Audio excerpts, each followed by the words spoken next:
She was 24 years old, and her family had, in the quiet and bloodless way of legal documents, disowned her. She had nothing to her name but a worn leather satchel, a small hammer, and $87 in folded bills.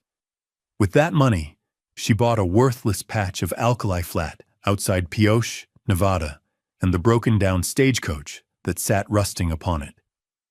The townsfolk called her a fool for keeping the old wreck. But what nobody knew was that behind a false wall in the coach's rear boot was a secret that would not only save her, but change the course of the whole territory. Settle in and let us know where you're watching from, because this is the story of Mabel Quinn. Mabel's life had been shaped by the scent of coal smoke and the ring of steel on steel. Her father, Alistair Quinn, was a blacksmith, a man whose quiet competence was known from Elko to Carson City. He was not a farrier who simply shod horses, but a master of his craft, who could forge anything from a delicate gate hinge to the heavy, complex ironwork that braced the undercarriages of the great Concord stagecoaches. Mabel had been his shadow from the time she could walk, her small hands learning the feel of different metals, the heft of different tools. He had taught her the language of the forge, how to read the color of the heat, from the shy cherry red to the brilliant white yellow of welding temperature, and how to listen for the solid thud of a perfectly set rivet. While other girls were learning needlepoint, Mabel was learning how to temper steel and how to true a wheel. Her father never treated her skills as a novelty. He treated them as her birthright. "Some folks have a mind for numbers, Mabel," he would say, his voice a low rumble beneath the hiss of the slack tub. "Some have a mind for words. You have a mind for how things fit together. That's a rare and honest thing." He gave her a gift on her 12th birthday, a small ball-peen hammer with a head he had forged himself and a hickory handle he had shaped to fit her grip perfectly. It was balanced and beautiful, a tool made with love, and it became her most treasured possession. He also taught her the business side of his work, showing her the ledgers where he recorded his contracts with the stage lines, the manifests of parts ordered and delivered, and the careful accounting of his earnings. She learned the flow of money and materials, the importance of a signed receipt, and the weight of a man's word recorded in ink. Her father's world was one of tangible things, of work done well and promises kept, and it was the only world she truly trusted. But when she was 17, a fever took Alistair in less than a week, leaving a silence in the smithy that no fire could ever fill. Her mother, a gentle and fragile woman, was adrift. Within a year, she married a local merchant named Silas Croft, a man whose assets were all on paper and whose heart held no room for the memory of a blacksmith or his soot-stained daughter. Silas saw Mabel not as a stepdaughter, but as a relic of a life he wished to erase, a physical reminder of a working man's world he considered beneath him. He tolerated her presence with a cool disdain, his thin smiles never reaching his eyes. For 7 years, Mabel lived in the shadow of her own home, the forge growing cold and her father's tools gathering a fine layer of dust. She kept to herself, holding on to the memory of her father's workshop and the solid, reassuring weight of the small hammer in her satchel. The end came not with a shout, but with the dry rustle of paper. 3 months after her mother passed away from a lingering illness, Silas Croft called Mabel into the parlor, the one room in the house she had always avoided. It was filled with his polished furniture and smelled of lemon oil and stale cigar smoke. He did not ask her to sit. He stood by the mantelpiece, a place of honor where a portrait of his own family now hung, and he held a sheaf of documents in his hand. "Mabel," he began, his voice devoid of any emotion, "your mother's estate has been settled. As you know, this house and the smithy were in her name, and now they are in mine." He gestured vaguely with the papers. "I have accepted an offer from a consortium in Carson City. They intend to tear down the forge and build a new mercantile." There was no hint of regret in his tone, only the flat finality of a business transaction concluded. He watched her face for a reaction, but Mabel had learned long ago not to show men like Silas what she was feeling. She stood perfectly still, her hands clasped in front of her, her expression unreadable. She felt a cold hollowness spread through her chest, the loss of her father's forge a physical ache, a second death. It was the last piece of him, the place where his presence still lingered in the scent of old coal and the worn handle of the trip hammer. She had always imagined one day reigniting the fire, hearing the bellows breathe again. That dream now turned to ash. Silas seemed disappointed by her composure. He cleared his throat and continued. "Legally, you have no claim. However," he said, drawing out the word as if bestowing a great kindness, "I have decided to provide you with a small stipend to begin a new life. It is more than you are owed." He stepped forward and held out a thin envelope. Inside, she would find $87. He also handed her a folded document. It was a copy of the deed of sale, his name and the names of the buyers stark and clear in precise script. It was a notice of eviction, a legal severing. "You have until the end of the week to gather your personal effects," he said, his duty done. He turned back to the mantelpiece, dismissing her. Mabel did not argue. She did not plead or weep. The time for tears had passed with her mother. She simply gave a slight, formal nod.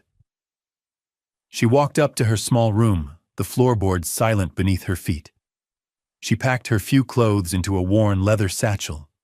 She took the small, perfect ball-peen hammer her father had made her and wrapped it in a woolen scarf, placing it carefully at the bottom. She did not take anything that belonged to her mother's life with Silas. She did not take a single thing from the house that was no longer hers. She was finished there. The next morning, long before the sun rose, she walked out the front door, closing it softly behind her. She did not look back at the dark shape of the smithy, a tombstone against the dawn sky. She walked to the freight office at the edge of town, the $87 a small, cold weight in her pocket. The journey east was a slow, grinding passage from one life to the next. Mabel paid a freight hauler named Gus for a spot on his wagon, a hard plank of wood tucked between barrels of salted fish and crates of mining equipment. The wagon moved at the plodding pace of 6 tired mules, their hides coated in a permanent layer of dust. For 10 days, the world was reduced to the squeal of ungreased axles, the rhythmic creak of leather harnesses, and the constant, gritty taste of the Nevada desert in her mouth. The landscape was a study in shades of brown and gray, vast plains of sagebrush and alkali stretching to distant, sun-blasted mountains that shimmered violet in the heat. Dust got into everything: her clothes, her hair, the pages of the cheap novel she had bought to pass the time. At night, the temperature plummeted, and she would huddle in her thin blanket, the immense, star-filled sky a cold and indifferent canopy. She watched the other passengers, prospectors with wild hope in their eyes, and a family heading to a new homestead, their faces a mixture of fear and determination. She spoke little, offering only polite, brief answers when addressed. Her silence was a shield, a way of holding the shattered pieces of her old life together. Gus, the freighter, was a man of few words himself, and he seemed to respect her reserve. He'd occasionally pass her a piece of jerky or an apple without a word, a small, rough kindness that she accepted with a grateful nod. She had bought her parcel of land from a notice pinned to the wall of the freight office, sight unseen. The description was stark. 1 acre, level ground, 5 miles west of Pioche, includes abandoned coach. The price was $80. It had seemed like a sign, a strange echo of her father's work. Now, under the relentless sun, the decision felt like a fool's gamble. She knew nothing of Pioche except that it was a silver boomtown, a place of raw energy and rough men. As they drew closer, the signs of mining were everywhere. Tailings piles like pale, man-made hills, the distant thump of stamp mills, and the scarred earth pocked with countless small claims. When Gus finally pulled the wagon to a halt at a fork in the dusty road, he pointed with his whip. "That'll be your plot there," he said. "Just past that rise." Mabel looked. There was nothing. Just a flat expanse of cracked earth, shimmering in the midday heat, dotted with sparse, hardy greasewood. And in the middle of it, listing to one side like a beached and broken whale, was the stagecoach. It looked smaller and more pathetic than she had imagined. Gus helped her down and unloaded her satchel. "You sure about this, miss?" he asked, a flicker of concern in his weathered face. "It's a hard place." Mabel looked from the desolate land to the derelict coach, and for the first time, a flicker of something other than grief stirred in her. It was a challenge.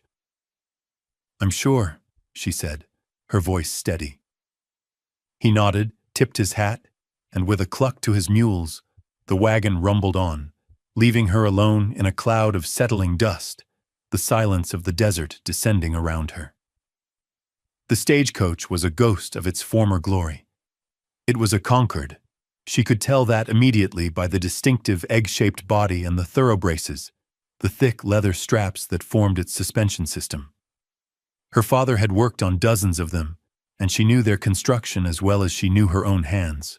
This one had been painted a deep, lustrous red once, but the Nevada sun had bleached it to a pale, peeling rose, with patches of bare wood showing through like bones. The name of the line, Wells, Fargo and Company, was just a faint ghost in faded gold leaf on the doors. It listed heavily to the left, the rear wheel on that side having collapsed into a wreck of splintered spokes and a warped iron tire. The other three wheels were intact but weathered, the wood dry and cracked. The driver's box was exposed to the elements. The leather of the seat split and curling, and the heavy brake lever was rusted into its bracket. Mabel walked around it slowly, her hand trailing over the rough, sun-baked panels. She ran her fingers over the iron fittings, the hinges and the braces. They were pitted with rust, but still solid, forged with a skill her father would have respected.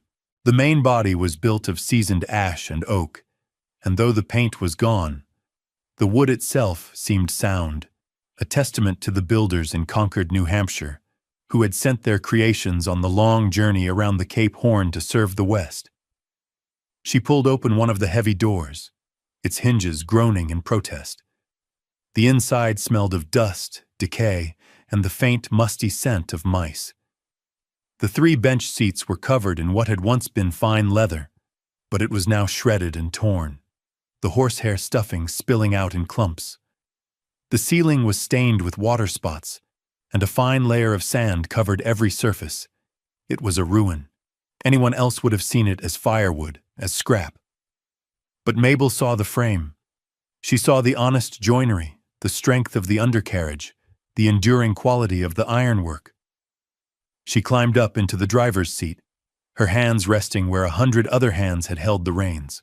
From here she could see her entire property, a square of pale, hard-packed earth under a vast, empty sky. This was it. This was home. In the back, the rear boot, designed for mail and luggage, was latched shut. She had to use the claw of her father's hammer to pry the rusted mechanism open. It swung down with a shuddering crash. The space was empty, save for a thick carpet of dust, cobwebs, and the desiccated husks of ancient insects. It was just a hollow, wooden box. For the next several days, she made her camp against the sheltered side of the coach, using a canvas tarp she'd bought in Pioche to create a lean-to. She spent her last $7 on flour, beans, bacon, and a small cast-iron skillet. The coach was not just a landmark on her property. It was her only shelter, her only possession of any substance. It was a broken thing on a barren piece of land, but it was hers. And as she began the slow, difficult work of making a life in that unforgiving place, she found herself returning to the coach again and again, not just for shelter, but for the strange sense of connection it gave her to the father she had lost. Weeks turned into a month. The rhythm of Mabel's life became simple and stark. wake with the sun, tend to her small fire, eat a meager breakfast, and work. She spent her days clearing the larger rocks from her land and trying to coax a small garden from the reluctant soil, hauling water in 2 buckets from a creek a mile away. The work was hard, her hands growing calloused and her back aching with a constant dull pain. In the evenings, she would sit in the doorway of the stagecoach, mending her clothes or simply watching the sky bleed from orange to purple over the mountains. The coach became the center of her world. It was her pantry, her closet, her one solid wall against the relentless wind. One afternoon, seeking refuge from a sudden dust storm, she decided to properly clean out the rear boot, intending to make it a more secure place to store her dwindling food supplies. She swept out the layers of dirt and debris, the dust motes dancing in the single shaft of light from the open hatch. She began tapping on the wooden interior panels, checking for rot or insect damage. Her knuckles rapped against the side walls, a solid resonant thud. Then she tapped the front wall, the one that backed up against the passenger cabin. Thud, thud, thud. And then, near the bottom on the right side, the sound changed. It wasn't the dull sound of wood, but a tight, hollow echo. Talk. She frowned and tapped it again. Talk. It was distinctly different. Her heart gave a small, quick beat. She ran her fingers over the paneling, searching for a seam, a latch, a hidden button. There was nothing. The wood was smooth, covered in the same ancient dust as the rest. She retrieved her father's hammer from her satchel. Using the flat face, she tapped gently along the area. The hollow sound was confined to a section about 2 feet wide and a foot high. It was a deliberate space. Taking a deep breath, she flipped the hammer and inserted the sharp edge of the claw into the hairline crack between the panel and the floor. She pried gently. The old wood groaned, but it held fast. It wasn't rot. It was expertly joined. This was no accident. With more force, she leveraged the claw. There was a sharp crack as a hidden wooden peg snapped, and the panel shifted. She worked her fingers into the gap and pulled. An entire section of the wall, fitted with astonishing precision, came away in her hands. Behind it was not the outer wall of the passenger cabin, but a dark, empty space. And in that space, nestled securely, sat a small, heavy strongbox bound with straps of black iron. It was not locked with a key, but sealed with a heavy, intricate latch. It took her 10 minutes of careful work with her hammer and a piece of scrap metal she used as a chisel to force the mechanism. With a final, groaning click, the lid sprang open. The setting sun cast a golden light into the box, illuminating its contents.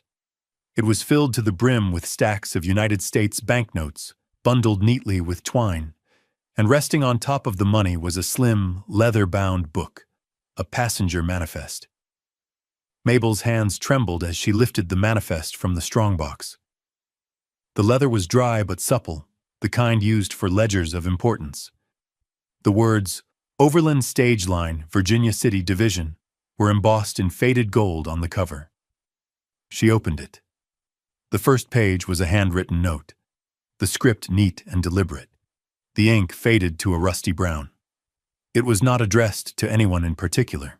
It read, To whoever finds this. My name is Isaac Reed. I drove the stage for this line for 17 years. What is in this box is my life's savings, $4,000. But the manifest is the more important thing. On June 12, 1867, I carried the men listed herein from the Carson River Basin. They were not passengers. They were murderers. We passed the smoldering remains of a Paiute camp. They boasted of it. Women, children, no one was spared. One of the men is now a respected figure in the territory, a man on his way to Washington. His name is Senator Julian Croft. I was paid for my silence and my service that day, a sum I never spent. I could not go to the law. They are his law. So I hide this here, in the last coach I ever drove before I quit the line. The money is for you, a reward for finding it. Use it to build a good life. The manifest is for the truth. What you do with it is your burden now. Godspeed. I.R. Mabel sank back on her heels. The manifest held loosely in her hands. Julian Croft. She knew the name. A powerful state senator, a man whose name was often in the territorial newspapers, praised for his vision and leadership, and Silas Croft's cousin. The connection struck her like a physical blow. The man who had cast her out was kin to the man named in this book. She slowly turned the pages of the manifest.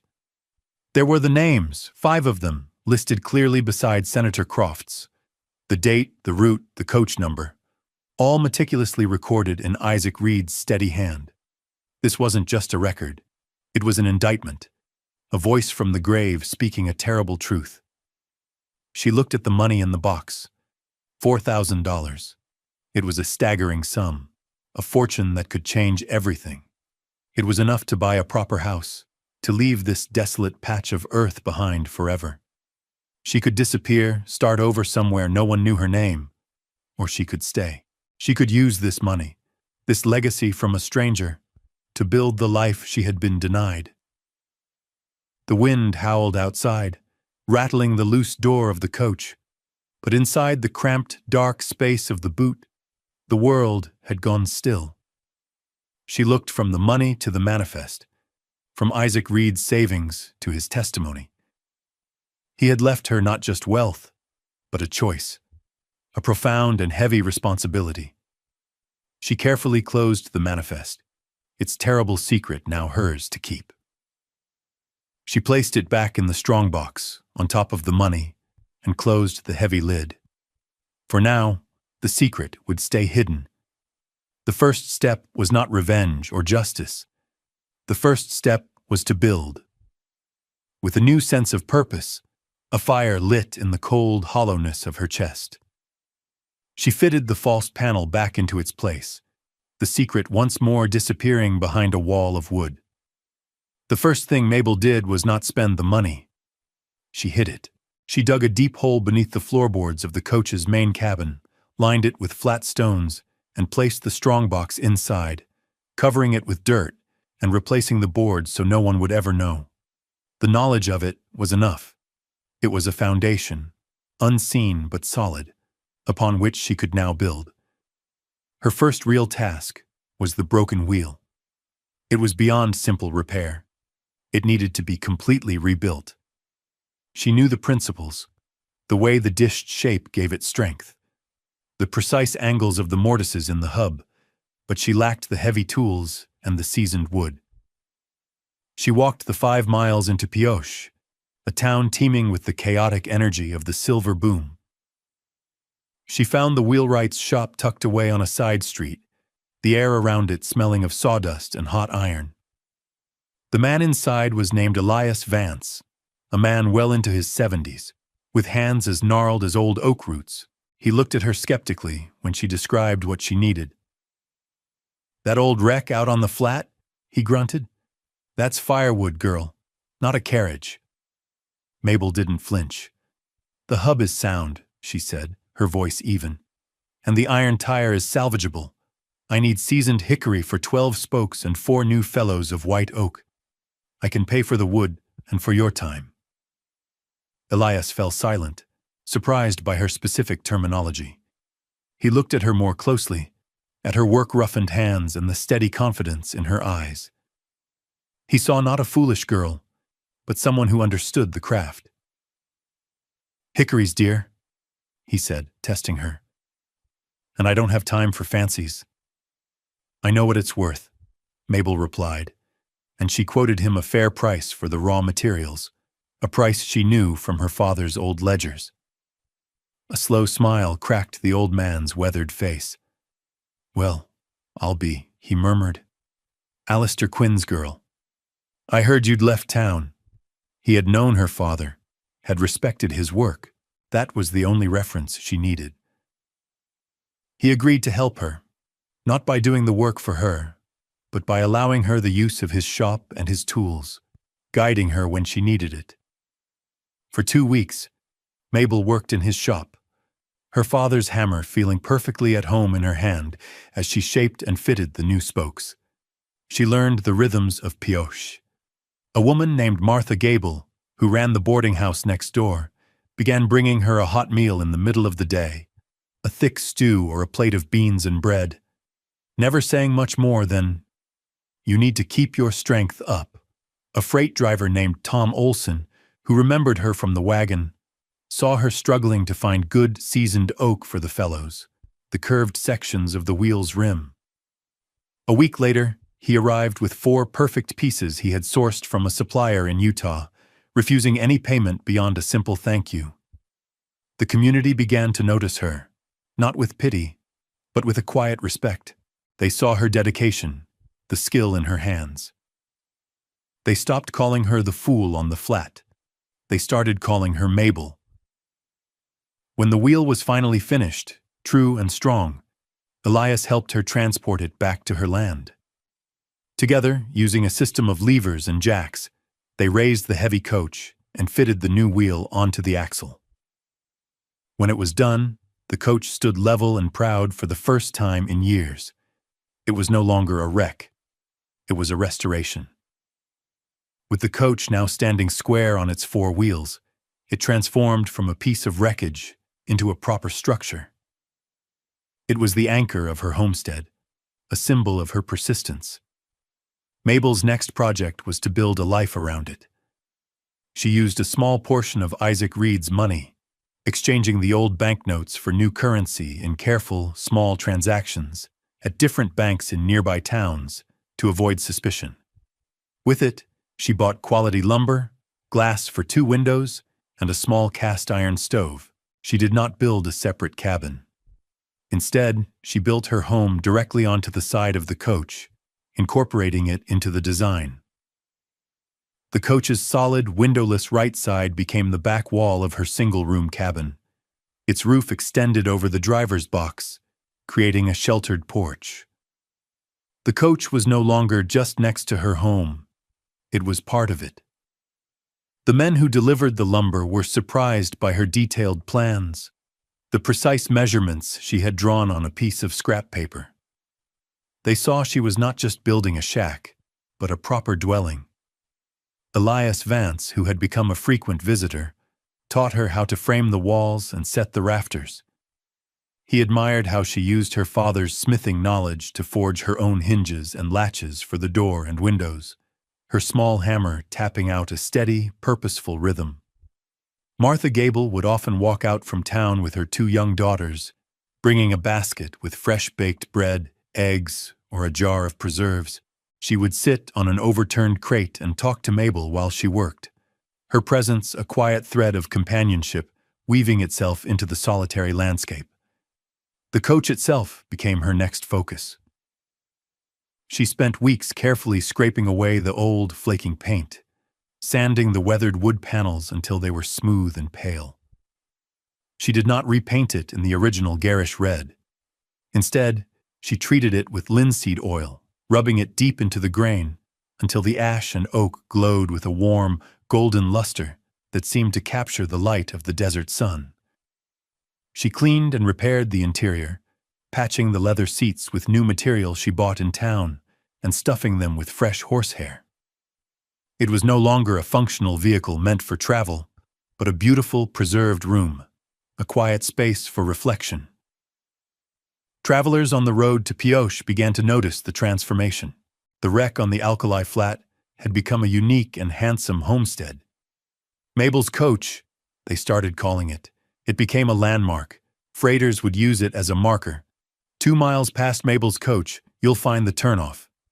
She was no longer an outsider. Her name was now part of the landscape, her home a point of reference. She never spoke of the money or the manifest hidden beneath the floorboards. Her prosperity was quiet, evident only in the quality of her tools, the soundness of her home, and the small, well-tended garden that now bloomed with surprising life against the cabin wall. She was building the good life Isaac Reed had wished for her, nail by nail, board by board. The final piece of the restoration was an act of quiet ceremony. Mabel took the slim leather manifest from its hiding place in the strongbox. The paper was fragile, the ink a testament to a history that only she and a dead man knew. The weight of it felt different now. Not just a burden, but a trust. She could have used it. She could have sent it to a newspaper in San Francisco or Washington, exposed Senator Croft, and brought a pillar of the territory crashing down. She had thought about it many nights. The power she held a hot coal in her mind. But she remembered the reason Isaac Reed had hidden it, rather than use it himself. The law was Croft's law. To release it into that world would be to lose control of it, to turn his act of witness into a political weapon that could easily be twisted or buried. Instead, she decided to honor the truth by preserving it. She took a portion of the softest new leather she had bought for the seats, and, with careful, practiced stitches, she sewed a simple, protective pouch for the manifest. It was an act of craft, of respect. She placed the pouch not back in the darkness beneath the floor, but inside the coach itself, on the seat behind the driver's box, a place of honor.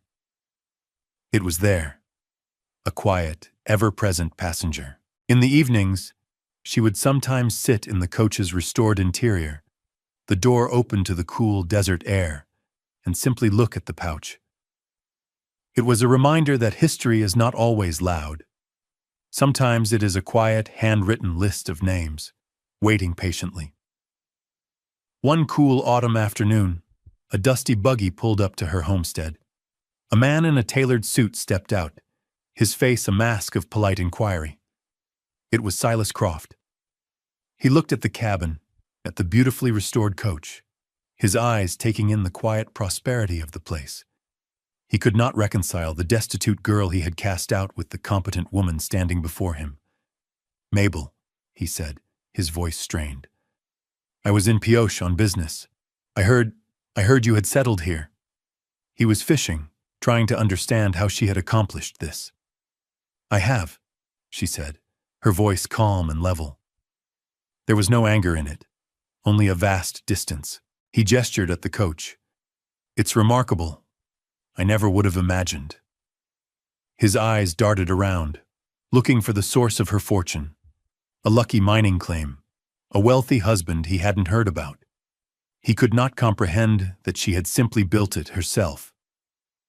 She said nothing, letting his own assumptions fill the silence. He eventually mentioned his cousin, the senator, was considering an investment in the Pioche mines. He watched her face for a reaction. There was none. She was as still and unreadable as the desert stone. Her power, she realized, was not in revealing the secret, but in holding it. Her silence was its own form of justice. After a few more minutes of awkward pleasantries, Silas Croft climbed back into his buggy and departed, more unsettled and confused than when he had arrived. Mabel watched him go, a small speck of dust on the horizon, and felt not triumph, but a quiet, settled peace. She had not defeated him. She had simply outgrown him. Her world was no longer defined by his judgment or the loss he had inflicted upon her. Her world was here, built of wood and iron and her own 2 hands. The sun was setting, casting long, deep blue shadows from the distant mountains. Mabel Quinn sat on the driver's box of the old Concord coach, her hand resting on the worn wood of the seat beside her. The air was cool and smelled of dust and the faint, sweet scent of the desert primrose that grew near her doorstep. From this perch she could see the small, sturdy cabin she had built, a light glowing warmly in its window. She could see her garden, fenced and orderly, and the neat stack of firewood for the coming winter. Everything in her view was something she had made or mended. In her lap, she held the small ball-peen hammer her father had given her so many years ago.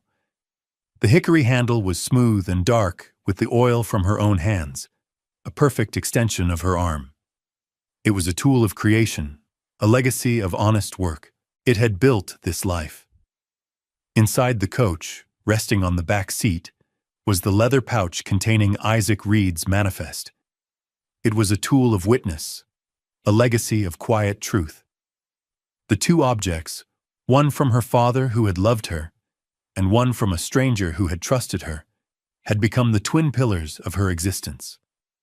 One represented the power to build, the other the power to remember. She thought of Silas Croft, his confusion and his veiled questions.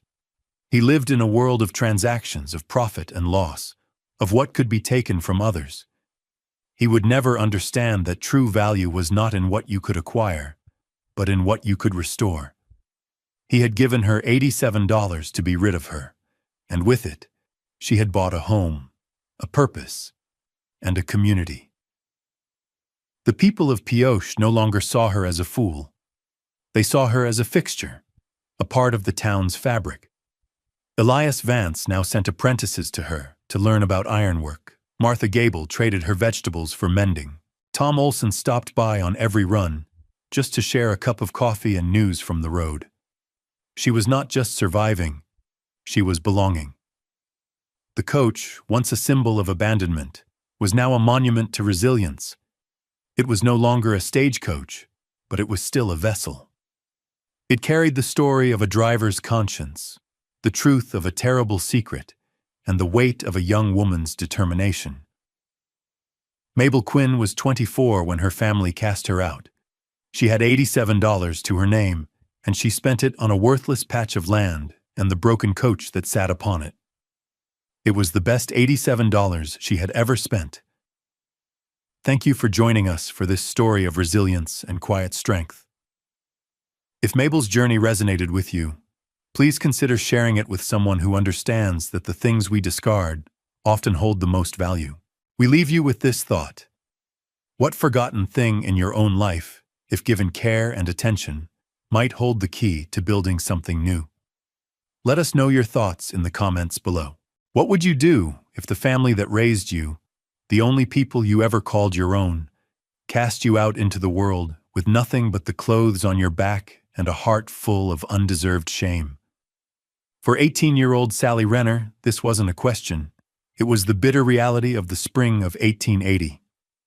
Thrown out and disowned, she used the last of her meager savings to buy a condemned farmhouse for $3, a place so broken and reviled that the county clerk laughed as he took her money. But what happened next would prove that the most dismissed things in this world often hold the most profound secrets.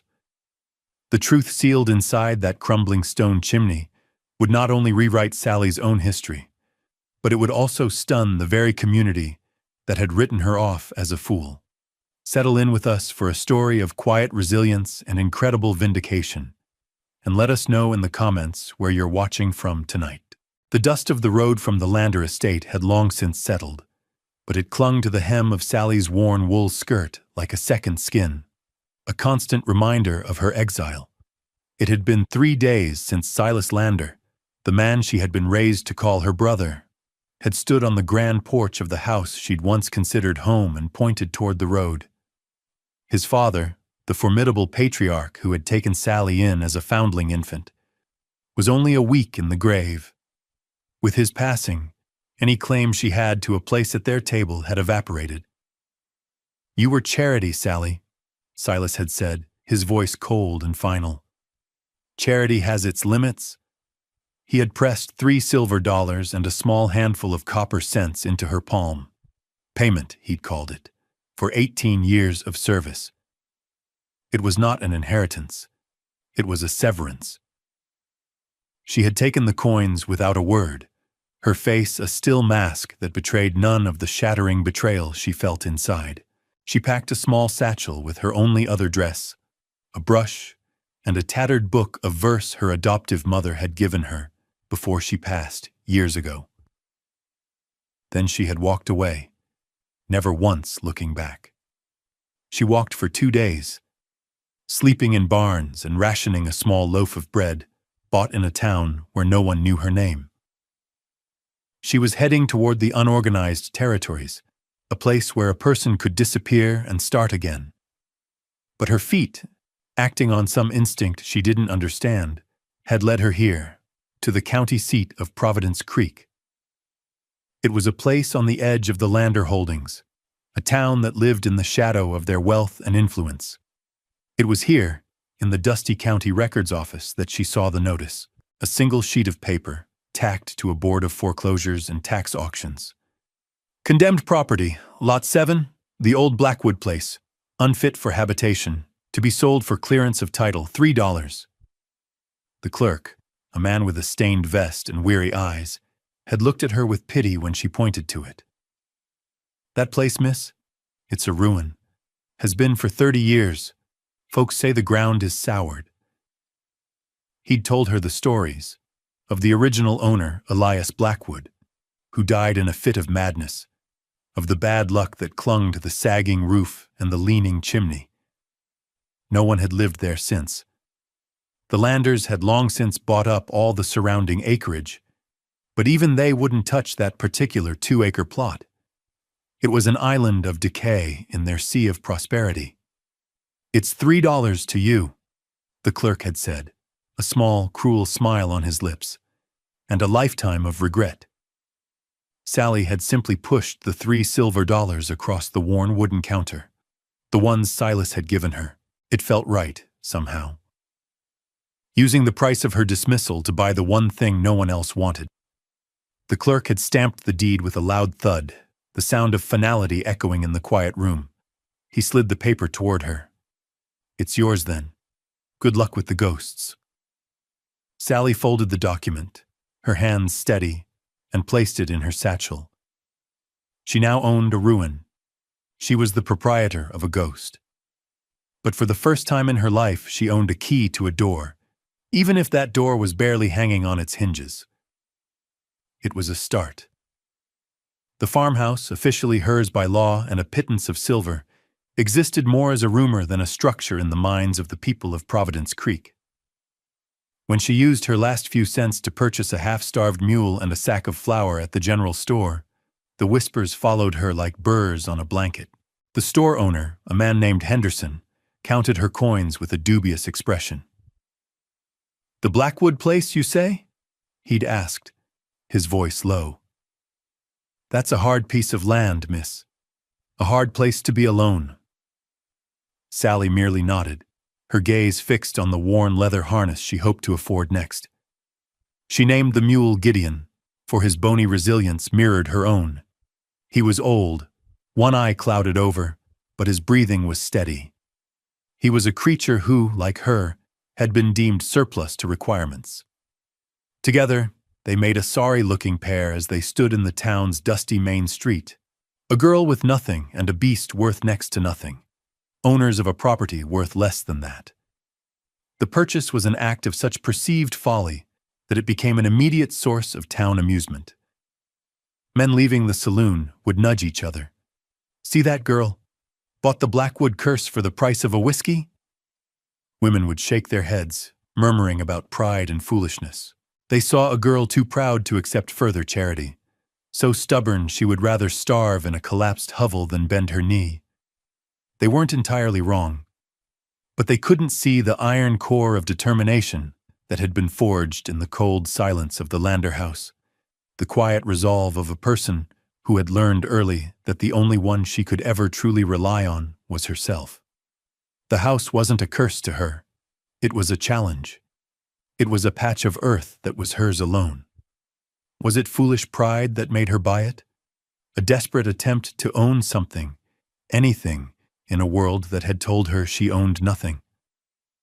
Or did some deeper instinct guide her hand, a whisper from the land itself that only she could hear? What secret was the old house waiting to tell, and did she have the strength to listen? Let us know your thoughts in the comments below, and be sure to subscribe for the rest of the story. Because as Sally stood there in the fading light, the deed clutched in her hand, she had no idea she was standing not just before a ruined house, but on the very threshold of her own history. The news of her purchase traveled on the wind, reaching the Lander estate by the next afternoon.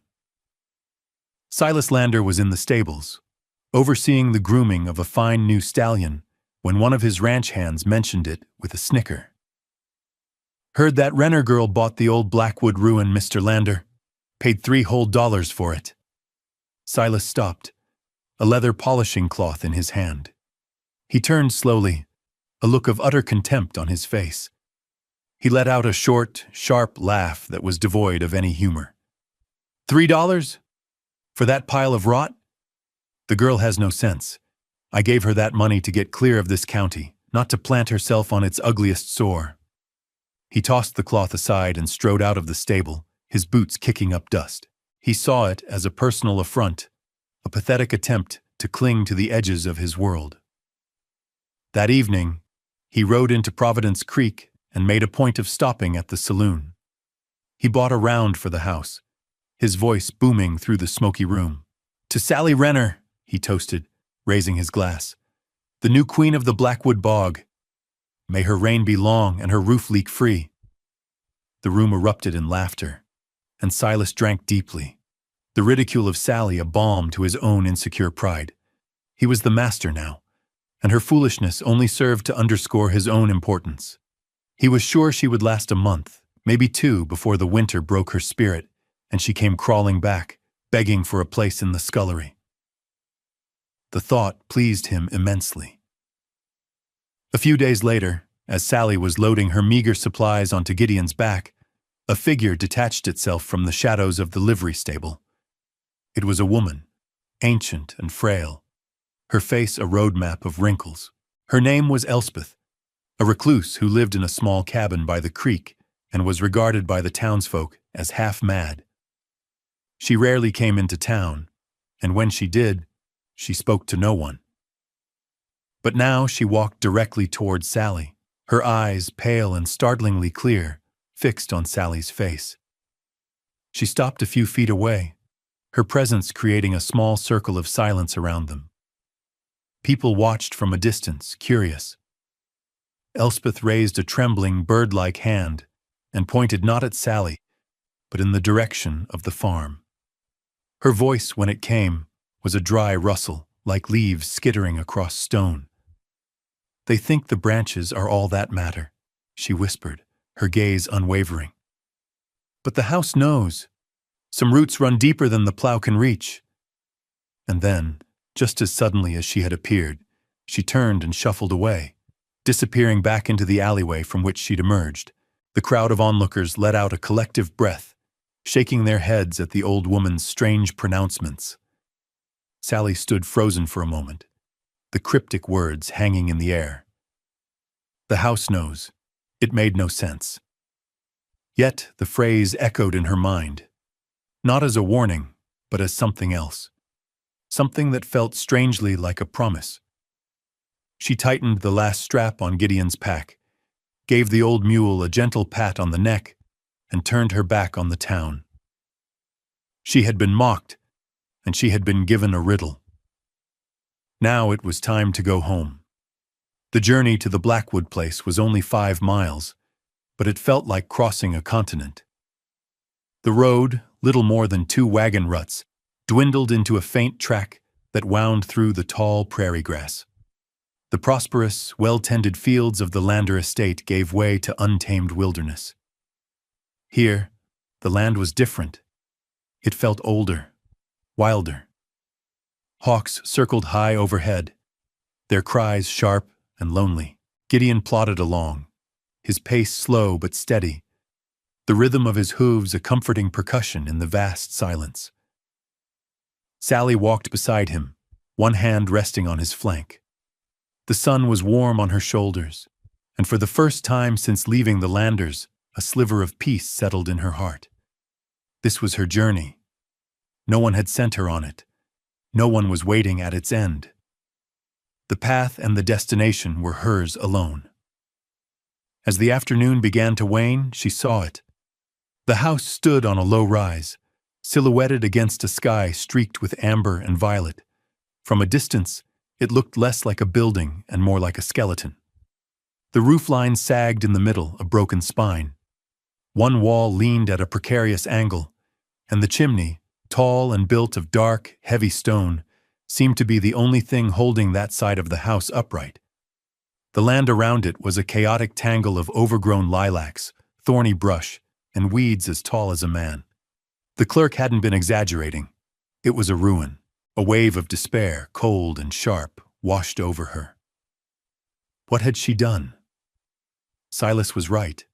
The town was right. This was folly. She had traded her last dollars for a pile of decaying timber and soured earth. Gideon seemed to feel her hesitation, stopping beside her and letting out a low, rumbling sigh. His warm breath ghosted against her arm. She looked at the old mule, at his one good eye watching her patiently, and her resolve hardened. She had come this far. She would not turn back now. She led Gideon not to the front of the house, with its gaping doorway that looked like a screaming mouth, but around to the lee side, where a crumbling stone wall offered some protection from the wind. The air grew cooler as the sun dipped below the horizon. The house groaned, a long, low sound of settling wood and shifting stone. It sounded like a creature in pain. Sally decided not to enter that night. It felt wrong, like intruding on a deathbed. Instead, she built a small fire from fallen branches, the flames pushing back the encroaching darkness. She shared a piece of her bread with Gideon and sat with her back against the stone wall, her knees drawn up to her chest. She watched the house as stars began to prick the deep indigo sky. It didn't feel menacing, as the stories suggested. It felt sad, forgotten. She fell asleep to the whispering of the wind through its broken bones, the sound of a story waiting for someone to finally listen. The next morning, Sally woke to a world washed in pale, clean light. The dew on the tall grass sparkled, and the air was crisp and cool. The house looked less like a specter in the daylight, more like a wounded old veteran, battered but still standing. After a breakfast of hard bread and water, she knew she could put it off no longer. She left Gideon to graze on a patch of surprisingly green clover near the stone wall and walked toward the front of the house. The porch steps had long since rotted away, so she had to hoist herself up onto the sagging deck. The front door hung from a single leather hinge, scraped open just enough for her to slip through. She stepped inside and her breath caught in her throat. The inside was a cavern of decay. Sunlight streamed through holes in the roof, illuminating swirling motes of dust. The floor was a carpet of dried leaves, dirt, and fallen plaster. A thick blanket of cobwebs draped over everything, connecting a collapsed settee to a listing bookshelf. In the center of the main room stood the massive stone fireplace and its chimney, a dark, hulking presence. It was the heart of the house, a pillar of stone that rose through the ceiling to the sky. It seemed to be the only thing of substance left. She spent the first hours just clearing a space. Using a broken floorboard as a makeshift broom, she swept a corner of the room clean, piling the debris near the door. The work was hard, and the dust made her cough. But with every sweep, she felt as though she were not just cleaning a floor, but clearing a space for herself in the world. It was as she was working near the great hearth that she first noticed it. Among the rough, dark field stones that made up the chimney breast, about waist high, was a single stone that was different. It was smoother, a shade lighter, and cut into a nearly perfect rectangle. The mortar surrounding it was finer, a lighter gray than the crumbling mix that held the other stones in place. It was a detail so subtle that anyone giving the room a cursory glance would have missed it. It was an anomaly, a single note of precision in a symphony of chaos. She ran her fingers over it. The surface was cool and oddly slick, unlike the gritty texture of its neighbors. She pushed on it gently, but it was solid, firm. She dismissed it as a quirk of the original builder, a moment of artistry in an otherwise rustic construction. Her focus was on survival, on making a single corner of this ruin livable before nightfall. She turned away from the chimney and went back to her work, but the image of that single, perfect stone remained lodged in the back of her mind, a quiet question mark in the heart of the house. Gideon, whom she had led to the doorway for company, lowered his head and stared intently at that same spot on the chimney, his ears swiveling forward. He let out a low snort and refused to step any further into the room, his animal instinct sensing something his new master had only just begun to perceive. Days turned into a week, and Sally's life fell into a rhythm dictated by sunlight and labor. The house was slowly, painstakingly, beginning to yield to her efforts. She used salvaged planks from a collapsed shed to patch the worst of the holes in the floor. She found an old bucket, rusted but intact, and used it to haul water from a nearby creek. With mud, straw, and her own 2 hands, she began to chink the gaps in the walls, sealing the house against the persistent prairie wind. Every muscle in her body ached, and her hands, once soft, were now calloused and raw. But with each repaired board and each patched wall, the house felt less like a ruin and more like a possibility. Her constant companion in this solitary work was Gideon. The old mule would stand for hours in the doorway, watching her with his one good eye, occasionally offering a soft nicker of encouragement. He was her audience, her confidant, her silent partner in this reclamation project. The town of Providence Creek had forgotten her, content in their assumption that she had already failed. She was left alone with the wind, the creaking wood, and the steady presence of her mule.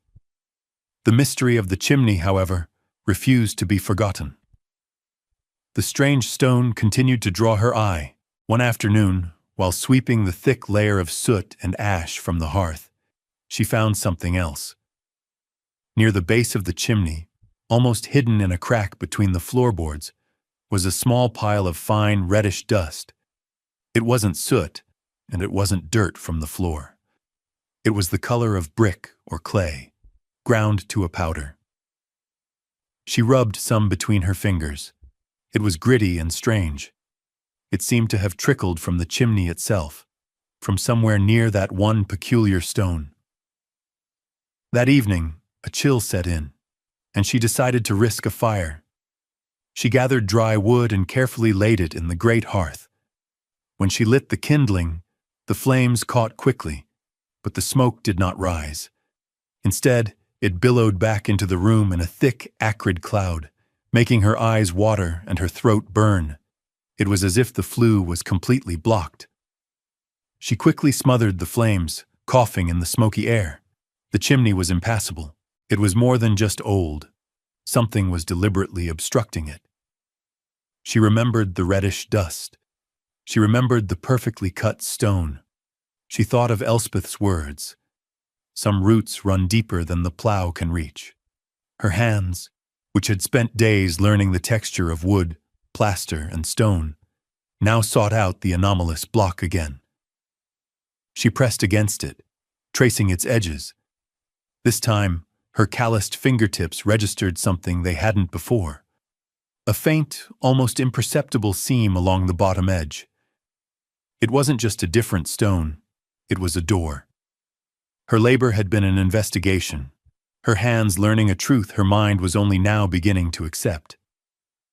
The house had been speaking to her all along, not in whispers of wind, but in the language of stone and dust and smoke. The next day she knew what she had to do. The feeling was no longer just curiosity. It was a deep, unshakable conviction. The heart of the house held a secret, and it had chosen her to uncover it. She found a rusty pry bar in the debris of the collapsed barn, its weight solid and purposeful in her hand. She also grabbed a hammer. Standing before the chimney breast, she felt a moment's hesitation. This felt like a violation, an act of violence against the one thing that had offered her shelter. But then she looked at the smoke stains blackening the mantle from her failed fire, and she knew it was also an act of necessity. The house couldn't breathe. She had to clear its throat. She wedged the tip of the pry bar into the fine seam at the bottom of the rectangular stone. She pushed. Nothing. She put her shoulder into it, her muscles straining. The stone held fast, set in place by decades of silence. Taking the hammer, she began to tap gently around the edges of the stone, the sharp tink, tink, tink echoing in the quiet room. She was not trying to break it, but to loosen the mortar's ancient grip. She worked for over an hour, her movements patient and precise. Finally, she felt a slight shift, a grating sound of stone on stone. She inserted the pry bar again and pulled. This time, the stone moved, scraping backward into a dark, unknown space. It came free with a low groan, heavier than she expected. She carefully set it on the floor. Behind it was a dark, square cavity, just as she had suspected. The air that drifted out was cool and smelled of damp earth and rust. Kneeling, she peered into the blackness. She couldn't see anything. She reached a tentative hand inside, her fingers brushing against something cold, rough, and metallic. Her heart hammered against her ribs. She gripped the object and pulled. It was heavy, far heavier than a loose stone or a piece of debris. With a final grunt of effort, she dragged it out into the light. It was an iron strongbox about the size of a loaf of bread, bound with thick straps and secured with a large, rusted padlock. It was sealed. For a moment, she just stared at it, the sheer, impossible reality of it. Then, with renewed determination, she went to work on the lock. It took the rest of the afternoon, hammering and prying, but at last, with a screech of tortured metal, the hasp broke. With trembling hands, she lifted the heavy lid. Inside, resting on a bed of what had once been crimson velvet, were stacks of gold coins. Eagle $50 gleaming dully in the dim light. A fortune. But as her eyes adjusted, she saw something else tucked beneath the gold. A folio bound in dark, oiled leather. She lifted it out. It was a will, the paper thick and a bit brittle, the ink faded but still perfectly legible. It was the last will and testament of Elias Blackwood, dated 1848. Her eyes scanned the elegant script. He left his entire property, the 200 acres of land, the farmhouse and all its holdings, to his beloved and only child, Annalise Blackwood, and to her legitimate heirs in perpetuity. Tucked inside the will was a small, sealed letter. Her fingers shook as she broke the wax. The letter, from Annalise herself, spoke of her secret marriage to a traveling blacksmith named Thomas Renner and the birth of their son, Jacob. Jacob Renner was Sally's father.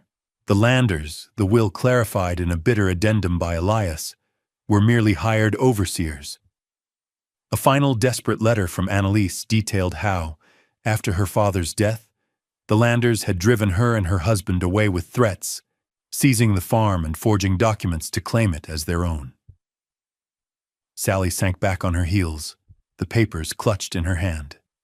She was not Sally Renner, the orphan. She was Sally Blackwood Renner, the rightful heir. This was not a stranger's ruin.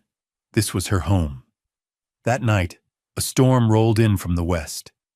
It was not a gentle spring rain, but a furious, violent squall. The sky turned a bruised purple-black, and the wind howled like a hungry wolf, lightning spiderwebbed across the clouds, followed by claps of thunder so loud the floorboards vibrated. Rain came down in solid, driving sheets, testing every patch and seam Sally had so painstakingly made. The roof held, mostly, with only a few new drips to add to the old ones. The storm was a physical manifestation of the tempest raging inside her. The will, the gold, the truth. It was all too much, a deluge of revelation that threatened to sweep her away. She sat at the small, sturdy table she had salvaged, the leather folio open before her, the gold coins stacked neatly beside it, their weight a solid, unbelievable fact. The lantern cast a warm, protective glow, a small island of light in the raging darkness. Suddenly, a frantic pounding at the door cut through the roar of the storm. It wasn't the sound of the wind. It was a human fist. Her heart leaped into her throat. She quickly swept the coins and the folio into an empty flour sack and hid it beneath a loose floorboard. Then, holding the heavy pry bar, she went to the door. "Who's there?" she called out, her voice tight. "Help us!" A man's voice shouted, strained with panic. "Our wagon! The wheel broke. My wife, my boy, he's burning with fever." Sally hesitated for only a second. She unbarred the door and pulled it open. A man stood there, soaked to the skin, his face pale with fear. Behind him, a canvas-topped wagon stood tilted at a dangerous angle. One of its rear wheels shattered. A woman was huddled inside, trying to shield a small, shivering child. "Bring them in," Sally said, her voice steady. The man, whose name was Miller, carried his son inside while his wife followed, her face a mask of worry. The boy was small, no more than 6 or 7, and his skin was hot to the touch. He was delirious, muttering nonsense. While Mrs. Miller tried to comfort the boy, Sally moved with a newfound purpose. She stoked the fire, this time in a small, contained corner of the hearth, where the smoke would draw better. She put a kettle of water on to boil. She tore a strip from her only other dress to make a cool compress for the boy's forehead. She had little in the way of medicine, but she had a warm, dry space. She had shelter. Mr. Miller watched her, his expression a mixture of gratitude and astonishment. "We were told this place was abandoned. Cursed," he said, his voice trembling slightly. "It seems we were misinformed." Sally simply nodded, wringing out the cloth. "It's just a house," she said quietly. "It needs tending is all." For the rest of the night, she helped the Millers care for their son, a quiet, competent presence in the storm. She was no longer just the proprietor of a ruin. She was its steward. And in her first act as the lady of the house, she had not barred the door against the world, but opened it. It was a choice, a commitment to the person she now knew she was meant to be. By morning, the storm had passed, leaving the world scrubbed clean and glistening. The little boy's fever had broken, and he was sleeping peacefully, his breathing even and calm. Mrs. Miller sat by his side, her hand resting on his chest, her eyes filled with a gratitude so profound it needed no words. Mr. Miller, a carpenter by trade, was already outside, assessing the damage to his wagon. He returned as Sally was sharing what little bread she had with them. "The axle is cracked clean through," he announced grimly. "It'll take a day or two to fix if I can find the right wood." He looked at Sally, his gaze direct and sincere. "Miss, we are in your debt. My name is Arthur Miller. We're on our way to the county seat. Is there anything at all we can do to repay your kindness?" An idea, bold and clear, formed in Sally's mind. She had been wondering how to proceed, who to trust. The local clerk had laughed at her. Silas Lander owned the town's sympathies, but this man, a stranger she had sheltered, felt like Providence. "There is something," she said. "I have some legal papers. I need to see a lawyer, an honest one." Arthur Miller's face lit up. "Then you must see Mr. Abernathy. He's the most respected man in the county. I'll take you to him myself as soon as the wagon is mended." 2 days later, Sally and Arthur Miller walked into the quiet, book-lined office of Elias Abernathy, attorney at law. He was an older man with kind, discerning eyes and a calming presence. He listened patiently as Sally, in her simple, direct way, told him her story. She didn't speak of being cast out or of the town's mockery. She simply stated the facts. She had purchased the property, and she had found something in the chimney. She then laid the leather folio on his desk, along with Elias Blackwood's will and Annalise's letters. Mr. Abernathy adjusted his spectacles and began to read. A deep silence filled the room, broken only by the ticking of a grandfather clock in the corner. He read every word, his expression unreadable. He held the will up to the light, examining the paper and the unbroken wax seal of Elias Blackwood. He tapped the ledger where the Landers were listed as paid overseers. Finally, he set the documents down, folded his hands on his desk, and looked at Sally. A slow, gentle smile spread across his face. "Miss Renner," he said, his voice resonating with quiet authority. "This is not just a will. This is a restoration of title. These documents are impeccably preserved and legally binding. The Lander family's claim, based on what this suggests was a fraudulent filing after Mr. Blackwood's death, is void." He paused, letting the weight of his words sink in. "You are the sole legal owner of the original 200-acre Blackwood estate." The news spread through Providence Creek and the surrounding county like a prairie fire. Mr. Abernathy filed the claim. The Landers were served a notice of eviction from lands they had considered theirs for a generation. Their empire, built on a lie, crumbled overnight. Silas Lander, stripped of his stolen prestige, was seen in town, his face pale and drawn. He was humbled, his arrogance replaced by a shocked silence. The townspeople who had once laughed at Sally now spoke her name in hushed, reverent tones. The story of her quiet labor, the discovery in the chimney, and her kindness to the Miller family during the storm became a local legend. She was no longer the foolish orphan. She was the lost heir, returned to claim her birthright not with vengeance, but with quiet, unshakable dignity. The following autumn painted the prairie in shades of gold and russet. The Blackwood farmhouse stood strong and whole on its low rise. No longer a skeleton, but a home. The roof was sound, the windows glazed, and a thin, steady plume of smoke rose from the great stone chimney, the very chimney that had held its secret for so long. The fields around the house, once choked with weeds, were now cleared and plowed, awaiting a spring planting. Sally had hired a few hands, good men who respected the quiet way she gave her orders. Gideon the mule, fat and content, grazed in a newly fenced pasture. The world had been remade. One crisp afternoon, Mr. Abernathy rode out to the farm. He dismounted and walked with Sally to the edge of the porch, looking out over the land that stretched toward the creek. "The Lander family has accepted the terms," he said gently. "There'll be tenants on the north quarter section. It was generous of you to allow it." He looked at her, his expression curious. "After all they did, you could have cast them out, just as they did to you."